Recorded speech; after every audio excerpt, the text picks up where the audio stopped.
Kamchatka is part of Russia. It sits inside the largest country on Earth, a country that spans 11 time zones, a country you can cross by train from the edge of Europe all the way to the Pacific without ever leaving its borders.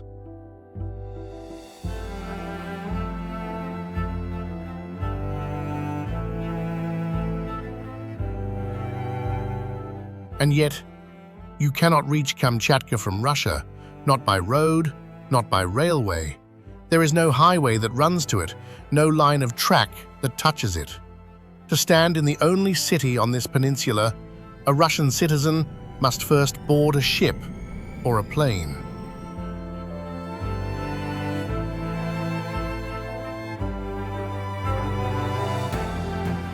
It is a piece of one nation, severed from that nation by 900 kilometers of mountain, swamp, and tundra that no road has ever crossed.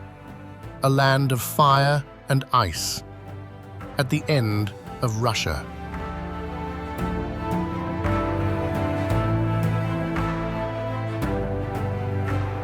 Kamchatka stretches 1,250 kilometers from north to south, a peninsula roughly the size of Germany, Austria, and Switzerland combined. Fewer than 320,000 people live on the whole of it. More than half of them live in a single city. The rest is volcanoes.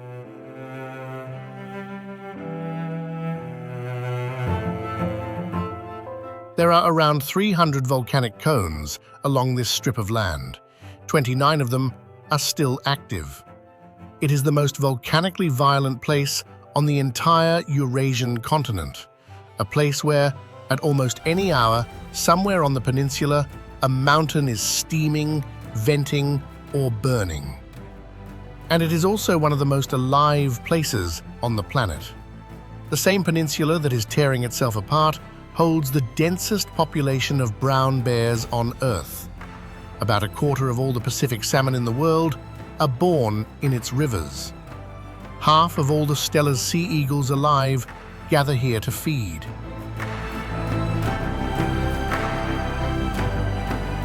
Both things are true at the same time. This is a land that is constantly destroying itself, and it is a land that feeds more life, more abundantly than almost anywhere else on Earth. The fire and the life are not separate here. They are the same story. How does anything endure a place that is always remaking itself? And why would anyone choose to stay?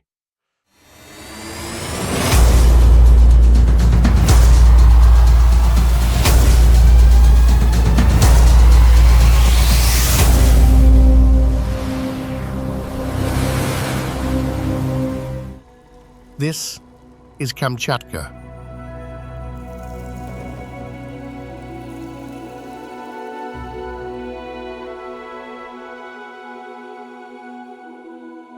To understand how strange this place is, begin with the map. Kamchatka hangs off the northeastern corner of Asia like a great fish, its head pointing south into the Pacific. To the west lies the Sea of Okhotsk. To the east, the Bering Sea and the open ocean. And running just offshore, parallel to the entire coast, is the Kuril-Kamchatka Trench, a wound in the seafloor more than 10,000 meters deep. The shape of the place reads almost like a body. At the very southern tip is Cape Lopatka, the fish's mouth, the closest point to the chain of the Kuril Islands.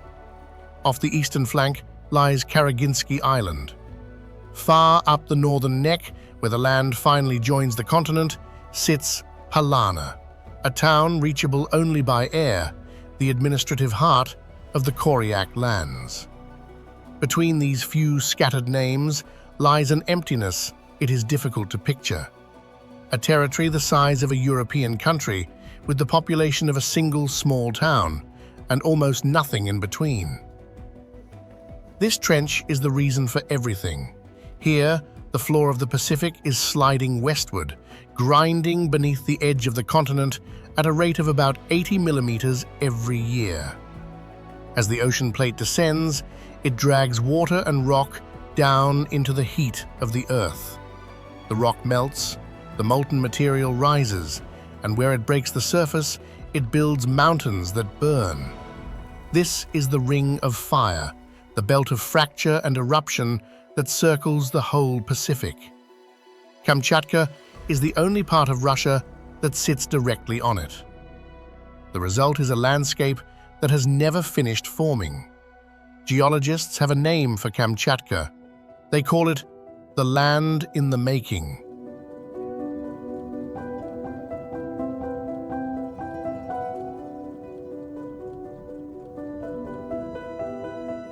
For most of human history, almost no one came here. The peninsula was home to people long before any map recorded it. Along the coasts and up the salmon rivers lived the Itelmen, who had fished and hunted here for thousands of years. In the north were the Koryak, herders and hunters of sea mammals. Among them moved the Even, who had come later and turned to following reindeer across the tundra. They lived with the volcanoes by explaining them. The Itelmen believed the mountains were home to spirits who flew out at night to the sea, caught whales in their claws, and carried them home to roast over fires deep inside the earth.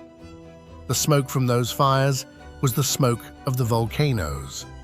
An eruption was simply a spirit cooking. For these people, the fire was not a threat to be escaped. It was a neighbor to be understood.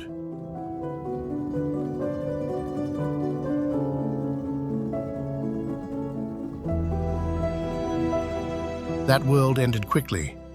In 1697, a Cossack named Vladimir Atlasov marches south from the Russian fort at Anadirsk with a force of about 60 men and 4 small cannon. He is not an explorer in the gentle sense of the word. He has come for fur. Kamchatka is rich in sable, and sable is worth a fortune in the markets of Europe and China. Atlasov's men move through the peninsula collecting yasak, a tax paid in pelts, demanded from every native group at gunpoint. Villages that refuse are burned. Villages that resist are destroyed. The Itelmen fight back. Between 1703 and 1715, they rise again and again, burning the Russian forts, killing the men inside. Each revolt is answered with greater force. But it is not the cannon that does the most killing, it is disease. Smallpox arrives with the newcomers, and the people of Kamchatka have no defense against it. Before the Russians came, There may have been 30,000 Itelmen on the peninsula, perhaps far more. Within a few decades, around 9 in every 10 were dead. The word the Russians used for the survivors was Kamchatka.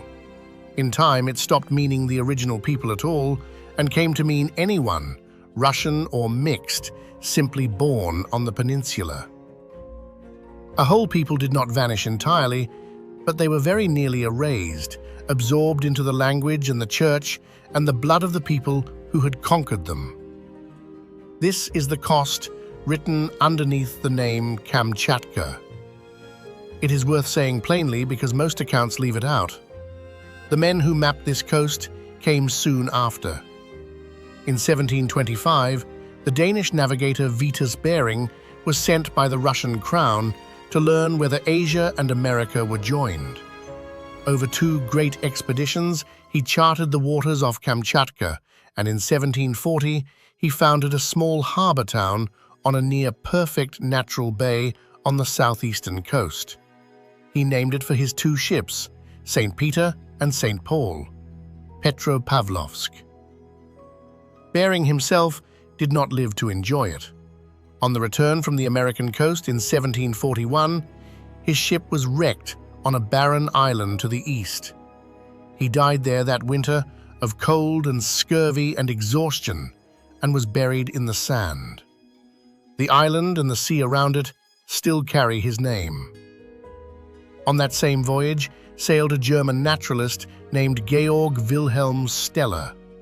In a matter of weeks, Steller catalogued an animal world so rich that his name is still attached to it, centuries later. The Steller's sea eagle, the Steller's sea lion, and one creature found nowhere else on Earth, a vast, gentle, slow-moving relative of the manatee that grazed the kelp beds of the Bering coast. The Steller's sea cow. It grew to 8 meters long. It had no fear of people because it had never needed any. Within 27 years of the day Steller described it, the Steller's sea cow was extinct. Fur hunters working the islands killed them for meat, faster than the animals could breed. By 1768, everyone was gone. It is the clearest lesson this peninsula teaches, and it was learned the hardest way. In a place this rich, abundance can feel infinite. It is not.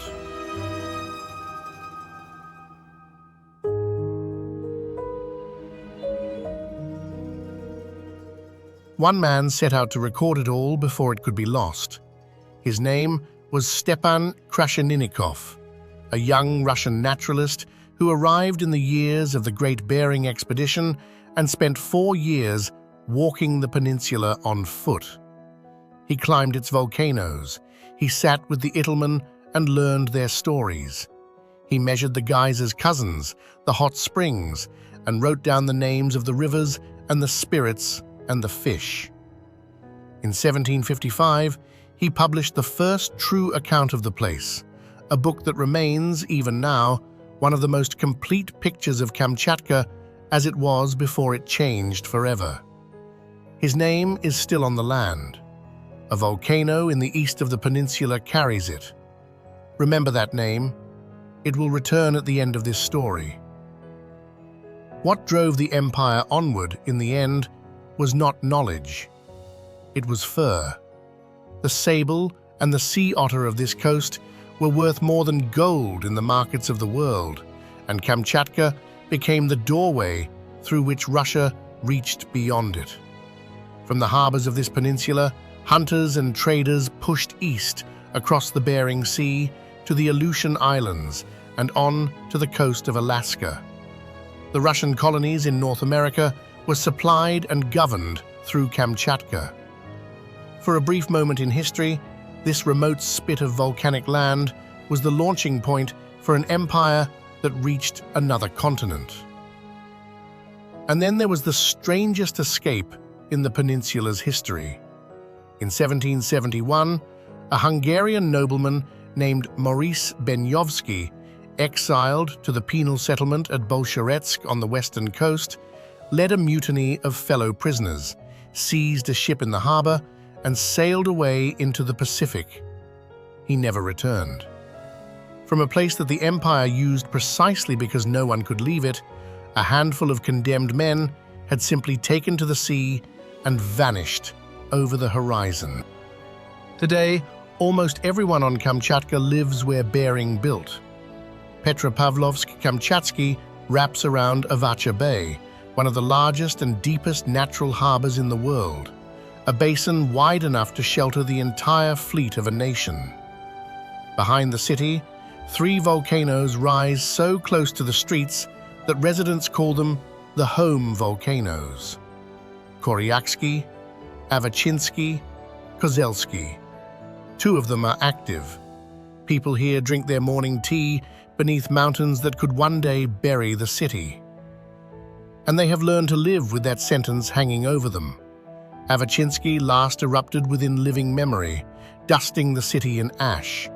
The volcanologists watch the home mountains constantly, reading the tremors beneath them, because a great deal depends on a few hours of warning. To grow up in Petropavlovsk is to know the shape of those 3 peaks the way other people know the skyline of their street, and to understand, without ever quite saying it aloud, that the most beautiful thing about your home is also the thing most likely to end it. The bay made the city, and the bay still feeds it. The cold, productive waters of the North Pacific are among the richest fishing grounds on the planet. Crab, salmon, herring, pollock. For most of the people of Petropavlovsk, the sea, not the land, is where the work is. The bay has also been defended. In 1854, while Russia was at war with Britain and France far away in Crimea, a combined Anglo-French fleet sailed all the way across the Pacific and into Avacha Bay, intending to seize the town. The defenders were vastly outnumbered, and yet, from the heights above the harbour, the small garrison and the townspeople held. The attackers were thrown back and withdrew. It remains one of the few clear Russian victories of that entire war, won at the literal far edge of the empire by people most of the empire had never thought about at all. A century later, no outsider was allowed to see any of it. Kamchatka's position made it priceless to the Soviet Union. It looked straight across the Pacific at the United States, and so the whole peninsula was sealed. It became a closed military zone, off-limits to foreigners and to most Soviet citizens alike. In the deep folds of Avacha Bay, at a town called Vilyuchinsk, the Soviet Navy built a base for its nuclear submarines, hidden from satellites by the mountains around it. The closure had one strange accidental consequence. While the rest of the world was paved, drilled, dammed, and developed, Kamchatka stayed frozen behind a wall of secrecy. No roads were pushed into its interior, no industry crowded its rivers. For half a century, the most militarized corner of the Soviet Union was also, quietly, one of the most perfectly preserved wildernesses left on Earth. The walls came down with the Soviet Union itself. The first foreign visitors were finally allowed in around 1991. What they found was a peninsula that the 20th century had simply skipped. Slowly, carefully, Kamchatka has been opening ever since. A trickle of travelers now comes for the things that nowhere else can offer. They climb the home volcanoes that rise behind the capital. They ski down untouched volcanic slopes, dropped onto the ridges by helicopter. A few even surf the cold Pacific swell off black volcanic sand, in a lineup with no one else for 1,000 kilometers. It is tourism on a scale the peninsula can absorb, kept small by the same isolation that kept it wild. There is still no road in. There is still only the plane and the ship and the weather, which decides everything.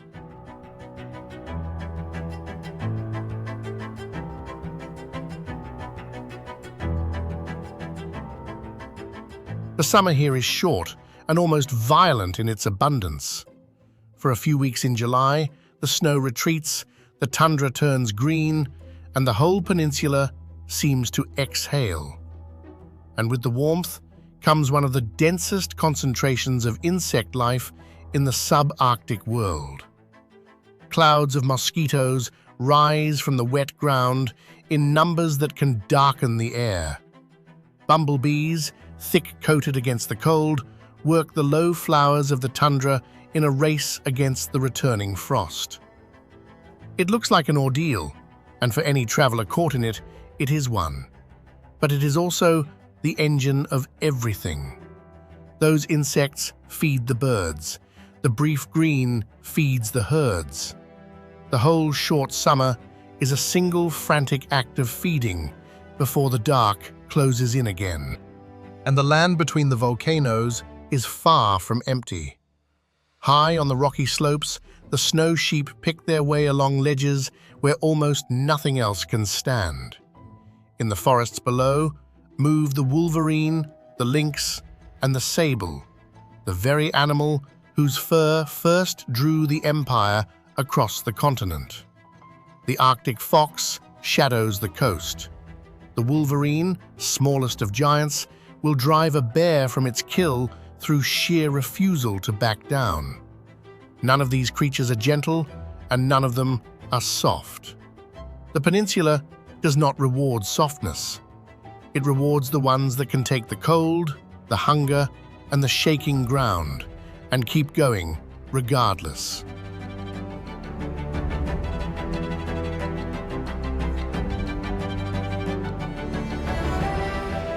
Inland, the peninsula belongs to the mountains. Down the spine of Kamchatka run two great volcanic ranges, and between them lies the broad valley of the Kamchatka River. It is here, in the center, that the giants stand. The largest is Kluchevskaya Sopka. It rises 4,750 meters, a near-perfect cone of ash and ice, and it is the highest active volcano in all of Eurasia. It has erupted, in one form or another, for thousands of years, and it is erupting still. At its foot sits the village of Kliuchi, where generations have lived in the shadow of a mountain that has never once stayed quiet for long. To stand here is to watch the planet at work. The geologists were not exaggerating when they called Kamchatka the land in the making. Here, you can see it being made.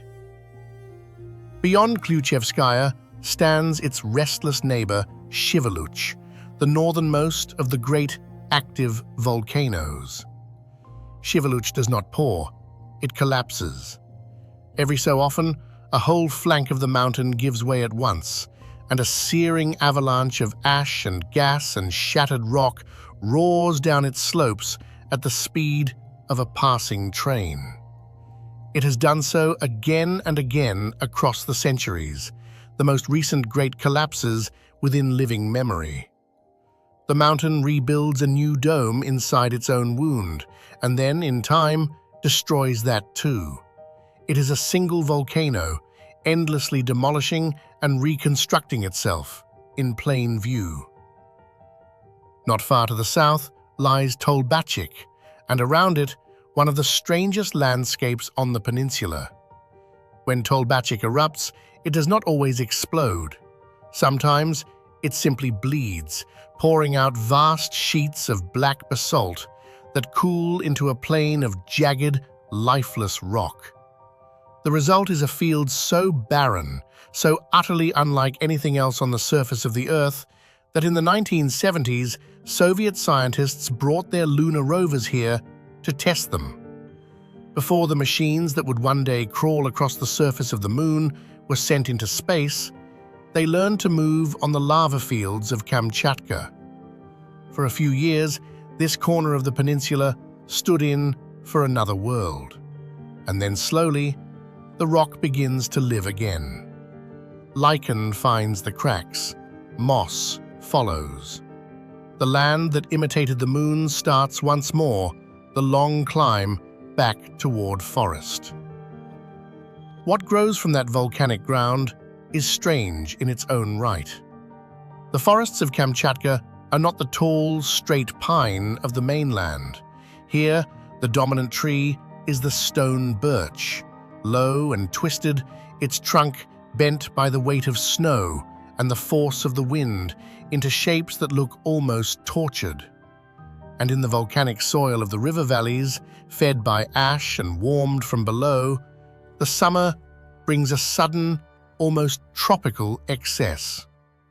Herbs and grasses shoot upward in the brief warm weeks until they tower over the head of a walking person, a dense green jungle in a subarctic land, grown from nothing in a matter of weeks and gone again by autumn. The same minerals that the volcanoes pour into the ground drive it all. The fire that ruins the land is also what makes it grow.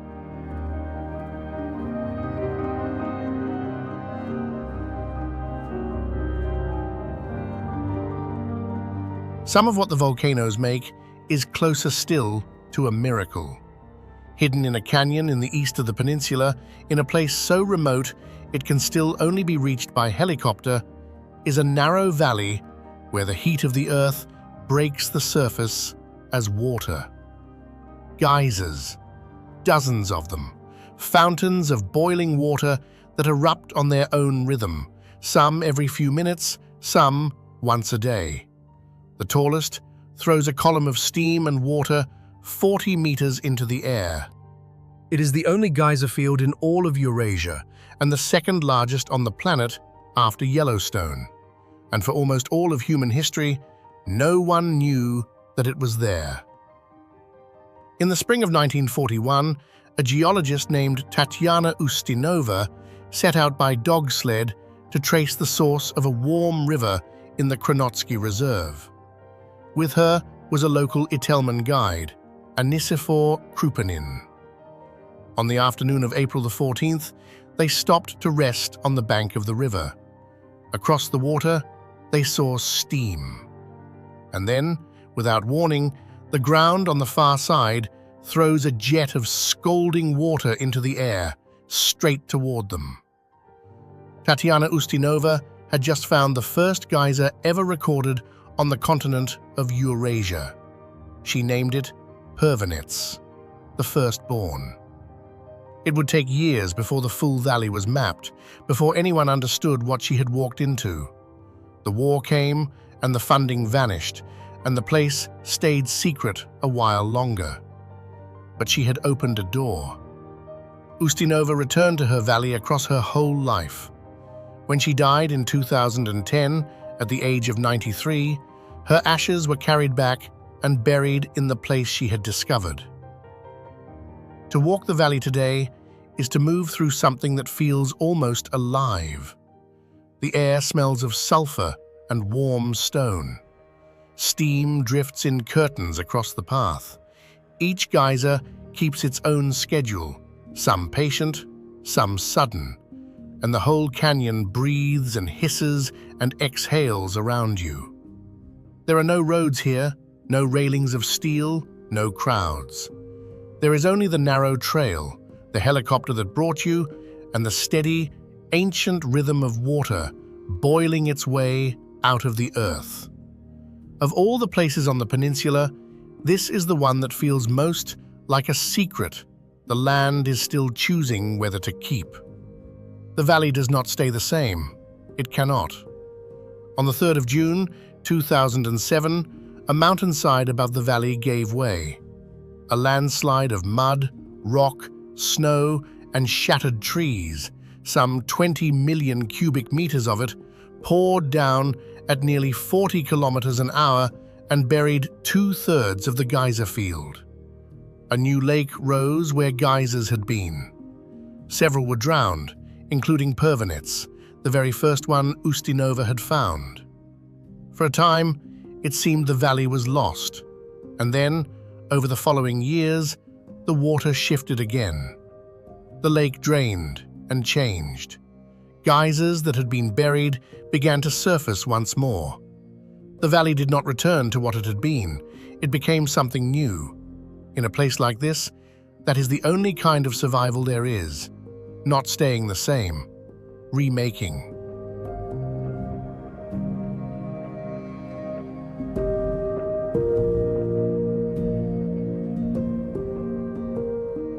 Near the valley lies a wider wound in the earth, the Uzon caldera, the collapsed remains of a volcano that blew itself apart thousands of years ago. The floor of the caldera is a chemical laboratory. Pools of water sit at the boiling point. Some are stained the color of rust by iron. Some bubble thickly with mud. Some are as acidic as the acid inside a car battery, and some carry enough arsenic to kill anything that drinks from them. And yet, in that water, there is life. In the hottest, most poisonous springs of Kamchatka, live microbes that should not, by any ordinary logic, exist at all. They are extremophiles, organisms that have learned to thrive in heat and acid that would destroy almost anything else. Scientists travel here from around the world to study them, because these tiny survivors may resemble the very first life that ever appeared on Earth, in the hot, violent chemistry of a young planet. In the most hostile water on the peninsula, life did not merely cling on. It made the poison its home.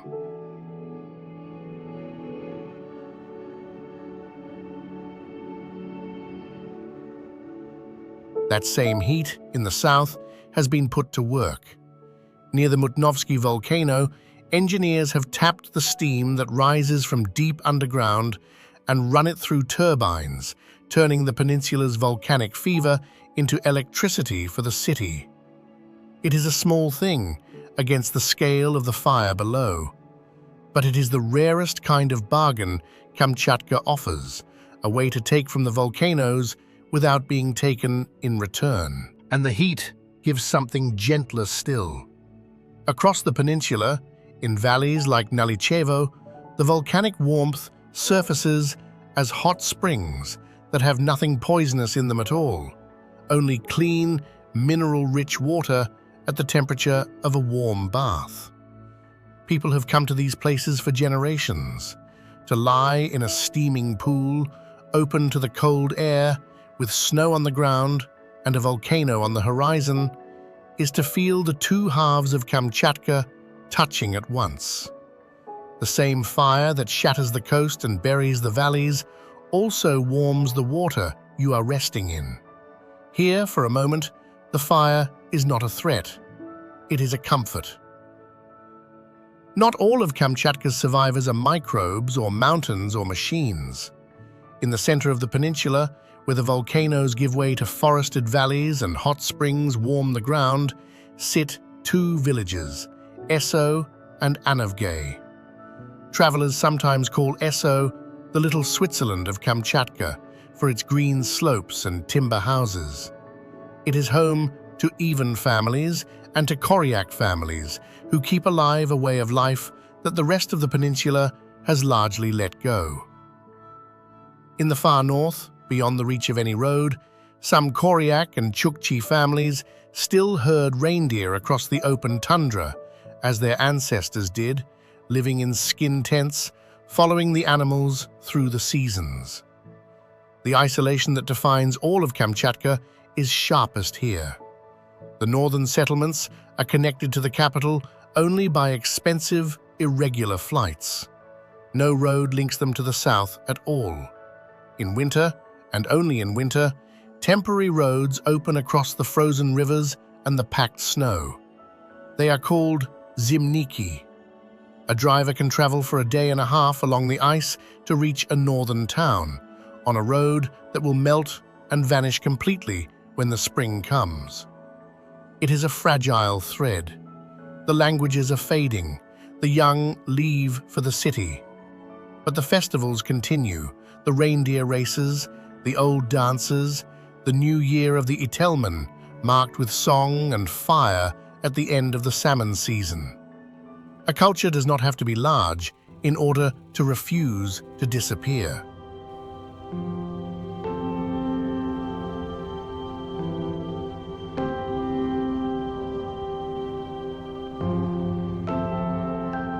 What survives is older than any of the newcomers can quite grasp. When Georg Wilhelm Steller traveled among the Itelmen in the 1740s, he described a people exquisitely fitted to this land. They wore coats of reindeer and sable and snow sheep skin, edged with dog fur and hung with hundreds of small tassels that swung as they moved. They built their summer houses on tall stilts above the rivers, and their winter homes dug down into the warm earth. They read the salmon runs and the weather and the moods of the bears with a fluency no outsider ever matched. Much of that knowledge is gone now, carried off by disease and decree and the simple passage of time. But not all of it. Each year, when the fish stop running, the Itelmen still gather to give thanks for the season, in a festival whose roots run back past the first Cossack, past the first map, into a Kamchatka that knew itself by a different name. Winter here is the longest truth of all. For most of the year, Kamchatka is not green tundra or steaming valley. It is white. The peninsula sits in the path of the great cyclones that wheel up out of the North Pacific, and they bury it. Snow falls for weeks at a time. It piles against the houses of Petropavlovsk until the lower windows go dark. Fog rolls in off the cold seas and settles for days. The summer that feeds everything is brief and frantic, precisely because the winter that frames it is so long and so complete. Everything that lives here, the bear and the eagle, the salmon and the herder, the city and the village, is shaped first by the cold, and only then by the fire beneath it.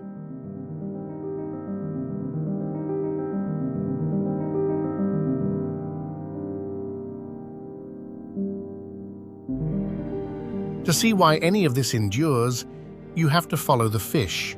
Everything alive on Kamchatka in the end is built on salmon, and the salmon are built on the meeting of fire and sea. The cold currents of the North Pacific, the Okhotsk, and the Bering Sea are among the most productive waters on the planet, churned and fed until they bloom with life. Into them, the volcanoes add what the ocean lacks, a steady supply of minerals washed down from the slopes by every river. Rich sea, rich land, and between them, the fish that carry the wealth of one into the other. Every summer, in one of the largest migrations on the planet, Pacific salmon return from the open ocean to the rivers where they were born. They come in their millions. All 6 species of Pacific salmon spawn on this peninsula, and several of its rivers hold all of them at once, a diversity found nowhere else on Earth. By some estimates, between 1/5 and 1/4 of all the wild Pacific salmon in the world begin their lives in Kamchatka's water. At the southern tip of the peninsula lies the heart of it, Kuril Lake. It is the largest spawning ground for sockeye salmon in all of Asia. Somewhere between 10 and 20 million fish climb the rivers into this single lake every year. The lake sits cupped among volcanoes. The perfect cone of Ilyinsky rises straight from its northeastern shore, and on a still day, the whole mountain lies mirrored in the water. Along one bank stand the Kuthini Bati, strange pale cliffs of hardened volcanic pumice, carved by wind and water into the shape of a row of upturned boats. Even here, at the source of so much life, the land is made of old eruptions, and where the fish go, the bears follow. The Kamchatka brown bear is the largest brown bear in Eurasia. A big male can stand 3 meters tall on its hind legs and weigh more than 600 kilograms. It is so closely related to the great bears of Alaska that scientists believe it is the ancestor of the Kodiak, the largest brown bear in the world. Some 15 to 20,000 of them live on the peninsula, the densest population found anywhere on the planet. For most of the year, these bears live alone and avoid one another with great care. But at Kuril Lake, when the salmon are running, something changes. The food is so abundant that the old rules relax. 20 bears may fish within sight of each other along a single shore, ignoring one another, ignoring the rangers in their towers, ignoring everything but the fish.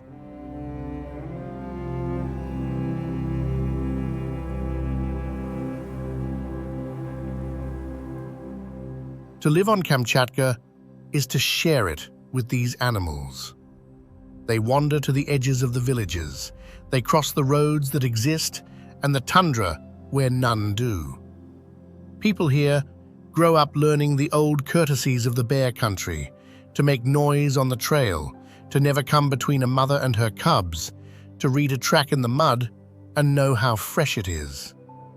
For the most part, the bears want the salmon, not the people, and the arrangement holds. It is not fear exactly. It is the particular respect of those who know they are not the largest thing in the landscape and never will be. The salmon feed far more than the bears. When the fish have spawned, they die.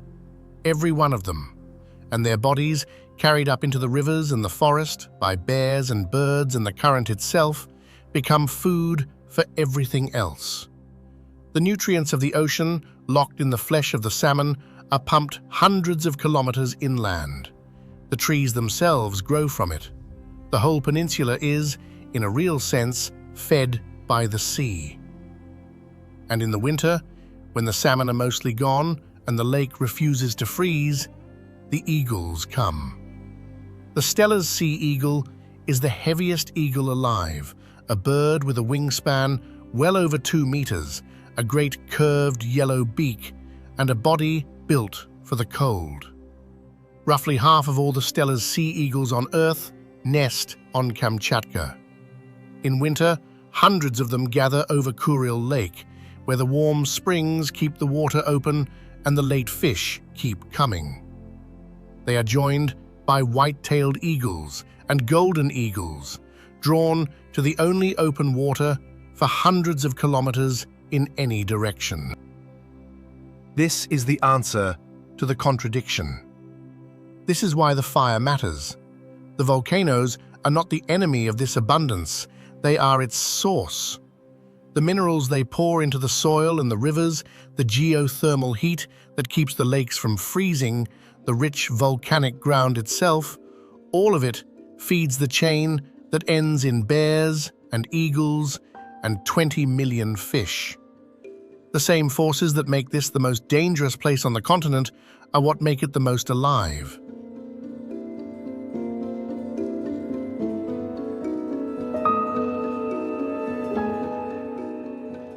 And that abundance is not safe. The greatest threat to Kamchatka's salmon is no longer the volcanoes or the winters. It is people.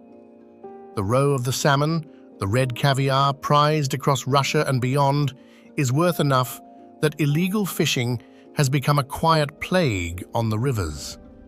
Poachers strip the females of their eggs and leave the rest to rot on the banks, taking the future of the run with them. Rangers patrol what they can, but the peninsula is vast, and the rivers are many, and the money is real. The lesson of the sea cow, learned 3 centuries ago, has not finished being taught. In a place this rich, the danger has always been the belief that the richness cannot end.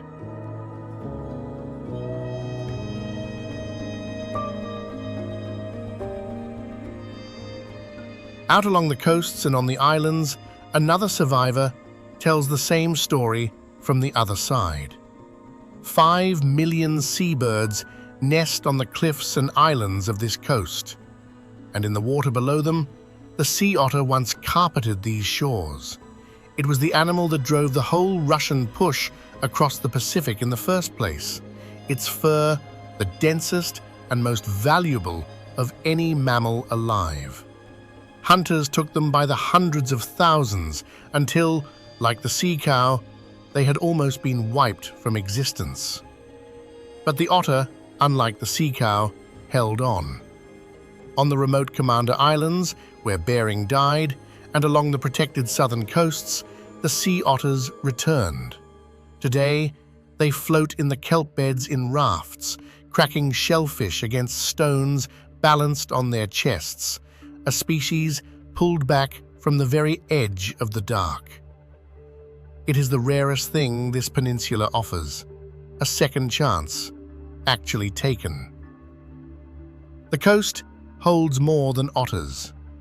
On the Commander Islands and the rocky shores of the peninsula, northern fur seals and Steller sea lions haul out by the thousand, returning each year to the same beaches their ancestors used. Out in the deeper water, grey whales feed along the migration routes, and pods of orca cut through the swell, the apex hunters of the entire North Pacific. The same cold, rich seas that fill the rivers with salmon fill the open water with giants.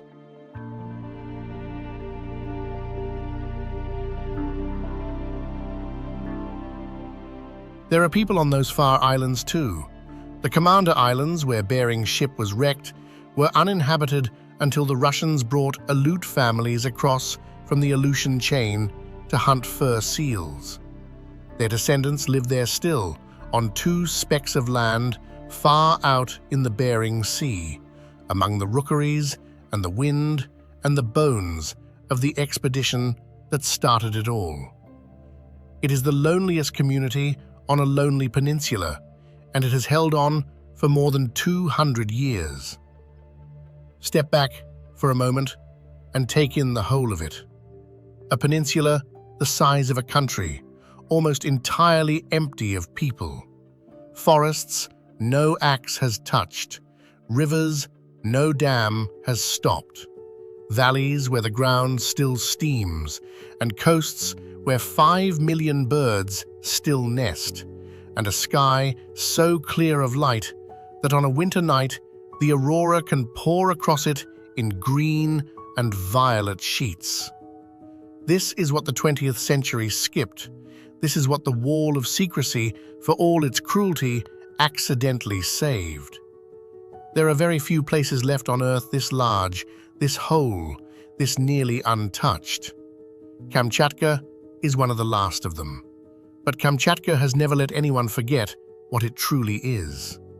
The same trench that builds the volcanoes also breaks the ground.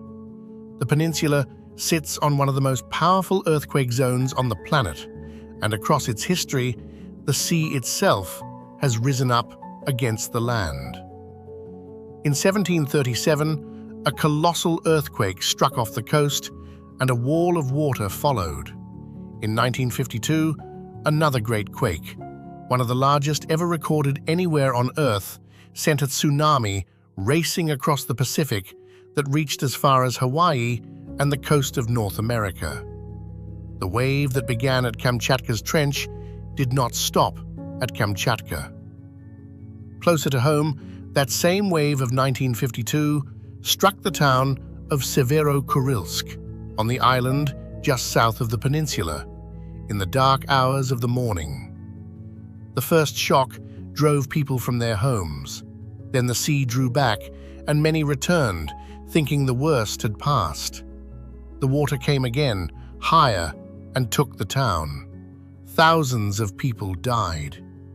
For decades, the Soviet state did not speak of it.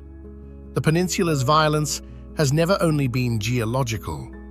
Sometimes it has been a matter of how little warning there was, and how few were told. For the people who live here, this is simply the price of the place. The ground is not solid. It is a surface, stretched thin, over enormous force, and every few generations that force makes itself known. In the summer of 2025, it spoke again, louder than it had in living memory.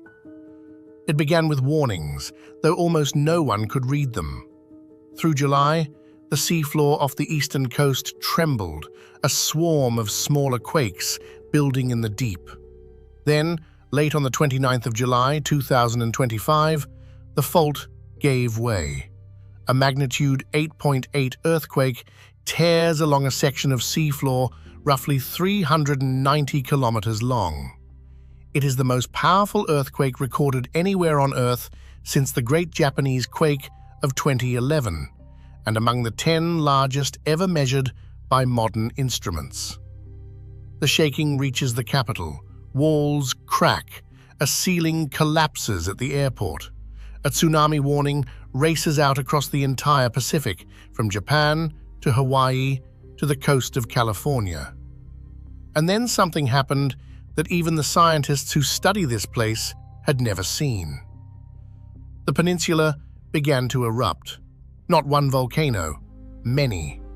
Within a single day, Klyuchevskaya Sopka, the great cone in the center, was throwing ash kilometers into the sky. Days later, on the 3rd of August, a volcano called Krasheninnikov came to life, the same name. The mountain named for the young man who, 2.5 centuries earlier, had walked this peninsula on foot to write down everything it was. It sent a column of ash 6 kilometers high, and the scientists who recorded it realized they were watching something without precedent. Krasheninnikov had not erupted in roughly 600 years. In all the time that humans had been watching this coast, there was no record of it ever erupting at all. In the days that followed, the count kept rising. 7 volcanoes, the Institute of Volcanology reported, were now active at once across the peninsula. It had not happened in nearly 300 years. One scientist called it a parade of eruptions. The earthquake had done more than shake the ground. It had moved it.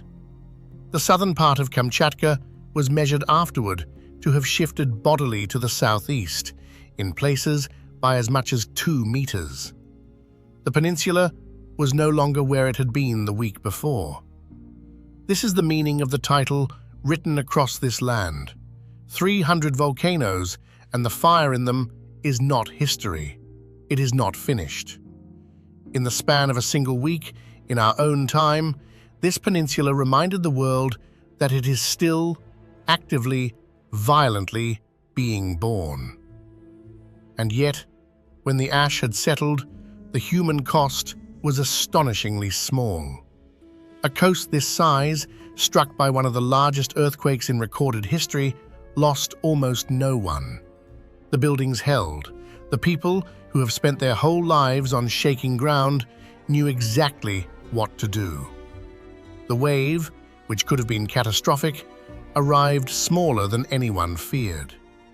The land convulsed, the mountains burned, and the bears went on fishing, and the eagles went on flying, and the salmon went on climbing the rivers. Kamchatka had done what Kamchatka does. It had remade itself and carried on. 6 months later, the peninsula showed its other face. In January of 2026, the snow came down on Kamchatka in a way that no one then living had quite seen. In places, it piled 12 meters deep, the heaviest fall in about 60 years. Whole storefronts vanished beneath it. The Land of Fire spent that winter buried under the deepest ice it had known in 2 generations. Fire and Ice, the old name for this place, was never a poem. It was a description. So, we return to the question we began with. How does anything endure a place that is always remaking itself? And why would anyone choose to stay? Perhaps the answer is that Kamchatka was never the end of anything. We call it the end of Russia because it is the farthest a Russian can travel from Moscow and still be home. A place beyond the last road, beyond the reach of the trains. From the center, it looks like a margin, a blank space at the edge of the map. But the bears do not think they live at the end of the world, nor do the salmon, returning in their millions to the only rivers they have ever known. Nor do the eagles, gathering over open water while the rest of the continent lies frozen. Nor do the people of Esso, racing their reindeer through the snow, or the families in Petropavlovsk drinking tea beneath their 3 volcanoes. For everything that lives here, Kamchatka is not the edge of anything. It is the center. It is the whole world. The fire will come again. The trench will slip. The cones will wake. The ground will move beneath the city, and somewhere, a mountain that has slept for 600 years or 1,000 will open its throat to the sky once more. No one can say when. That is the one thing this peninsula will never promise. And the salmon will keep climbing the rivers, and the forest will keep growing out of the ash, because here, at the end of Russia, the fire was never the thing that ends the world. It is the thing that keeps making it. Thank you for traveling with us to the far edge of the map. Until the next journey, take a breath and stay a while.